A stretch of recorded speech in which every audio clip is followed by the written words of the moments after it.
Salut tout le monde, nouvelle vidéo. Ouais, je sais, c'était pas prévu, mais là, Stellantis, je pensais vraiment pas qu'elle allait se prendre autant une raclée aujourd'hui. Alors, tout d'abord, n'hésite pas à t'abonner, à liker, à partager. Merci beaucoup de ton soutien. Là, on est à 22 abonnés là.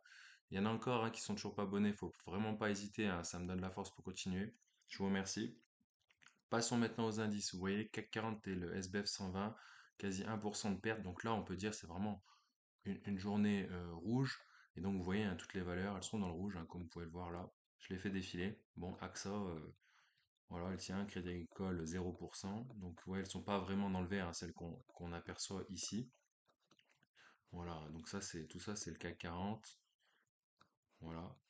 Et on termine sur voilà, les tops et les flops du jour. Ben, vous voyez Sanofi, plus 1,35%. Donc elle, comme je disais dans une autre vidéo, elle évolue pour moi dans un trading range entre 80 et 100 euros. L'Oréal, eh ben, voilà, son max c'est 460 euros il me semble. Voilà, elle avait pas mal baissé jusqu'à 410. Donc voilà, elle est en train de rattraper un peu son retard tout simplement. AXA, bah, ce que les gens ils se mettent dessus pour son dividende notamment, voilà, c'est une valeur un peu, on va dire, considérée comme sûre, qui monte lentement mais sûrement. Et Renault et Stellantis, c'était les performances. Ben voilà, c'était les résultats de Stellantis. Donc chiffre d'affaires de moins 12% aujourd'hui. Donc voilà, le marché a été quand même sans pitié. Je pense que c'est en partie également au sell-off du printemps, hein, le fameux Sell in May and Go Away. Téléperformance, j'ai pas vu les résultats, mais bon, voilà, c'est une valeur qui fait que descendre, hein, surtout suite aux propos du PDG de Téléperformance qui a dit qu'il allait probablement pas faire appel à l'IA pour son entreprise. Donc voilà, hein, je me rappelle que moi en septembre, je l'avais acheté 125 euros, je l'avais revendu 129 quand j'ai débuté en bourse en septembre 2023. Et là, vous voyez, elle est à 85 euros. Et Renault, je pense qu'elle a ramassé, elle a pris cher voilà, elle a été elle aussi entraînée dans le sillage de Stellantis, hein. Tout simplement, si Stellantis fait moins bon chiffre d'affaires, et ben il a fort à parier que Renault aussi, hein, que les voitures de manière générale fassent moins bien en ce moment. Passons maintenant, voilà, analyse technique. Ça m'intéresse fortement. Pourquoi? Parce que d'abord d'une, je suis actionnaire de Stellantis et que moi j'ai un PRU de 24,15 euros exactement. Et voilà, j'avais renforcé à la baisse à 22,90 € en pensant que c'était voilà, que ça stabilisait. Et puis voilà, vous voyez là, cette grosse bougie, bah, c'est 10% de moins ce jour. Voilà, donc elle a ouvert, comme ils disent, voilà, elle a ouvert à 22 845 euros et elle a clôturé à 20,88 euros. Elle a perdu 2 euros, donc 10%. Jusqu'où bah, ça va descendre, hein, c'est la grande question. Bah, ceux qui sont pas encore entrés sur Stellantis, bah, tant mieux, parce que c'est l'occasion peut-être de rentrer. Donc justement, en fait, c'est surtout ça, on va voir à quel moment serait le plus important d'entrer.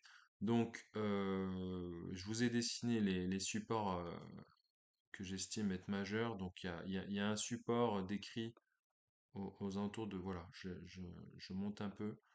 Euh, voilà, il y a un support décrit aux alentours de... Mince, j'ai bougé. Bon, il est là, voilà, ce support, à peu près. Donc ça, c'est le support vraiment majeur aux alentours de 15 euros. C'est vraiment peu probable que ça redescende à 15 euros. Ça veut dire qu'il s'est rien passé cette année, en fait. Toute la croissance cette année, elle aurait disparu, donc j'y crois vraiment pas. Voilà. Donc on va prendre dans l'ordre plutôt décroissant. Donc voilà, moi le premier support que je trouve, il est à 20,16 euros. Je pensais subjectivement qu'il était aux alentours de 21 euros, mais on est déjà passé en dessous. Donc faut penser au support, au prochain support. Donc moi je dirais 20, voilà, aux alentours de 20,18 euros, 20,15 euros. Vous voyez, c'est le trait qui passe là. Ensuite, il y a le support à 19,58 euros à peu près. Il y en a un autre à 18,89 à peu près. Et puis là, il y a un support que je considère plutôt majeur, enfin vraiment balèze, aux alentours de 18 euros, là, 17,96. Pour rappel, l'analyse fondamentale, voilà, PER, Price Earning Ratio, vous voyez les années où elle a explosé, ben voilà, elle était faiblement valorisée, donc c'est pour ça qu'il y a un PER faible. Donc ça veut dire que l'action, elle coûtait vraiment pas cher par rapport à l'entreprise en soi, les bénéfices qu'elle générait. Donc vous voyez, donc il est plutôt stable, hein, elle n'est pas surévaluée complètement, elle est voire même sous-évaluée. Enfin, je dirais pas jusque-là, parce que sinon les gens ils l'achèteraient 50 euros, ils l'achèteraient pas 20 euros. Donc je peux pas vraiment parler de surévaluation, mais en tout cas elle est possiblement sous-évaluée. Euh, voilà. Donc elle a encore de la croissance sous le pied, hein, elle était montée jusqu'à 27 hein, dernièrement, son plus haut historique, son all-time high. Donc là, clairement, faut viser au moins 30 euros avec cette valeur, hein. Les Volkswagen, les BMW et tout, ils sont à plus de 100 euros, hein, donc voilà, même Renault était à 50 euros dernièrement, elle a 46 euros, hein, je crois. Enfin, voilà, donc elle a de la marge. Comme diraient certains, c'est un ETF à elle toute seule. Elle a je sais pas combien de marques de voitures françaises, italiennes, américaines. Donc voilà, le compte des résultats, vous voyez, il est plutôt bon, hein, vous voyez, donc les chiffres sont plutôt bons, l'EBITDA, voilà, il est stable, hein, il n'est pas déconnant, vous voyez, 31, voilà, 31 milliards d'EBITDA, résultat d'exploitation pareil, enfin, voilà, voilà, tout va plutôt dans le bon sens. La santé de l'entreprise, elle est plutôt bonne, vous voyez, en plus il y a de la trésorerie, elle est faiblement, elle est peut-être même pas endettée ou faiblement.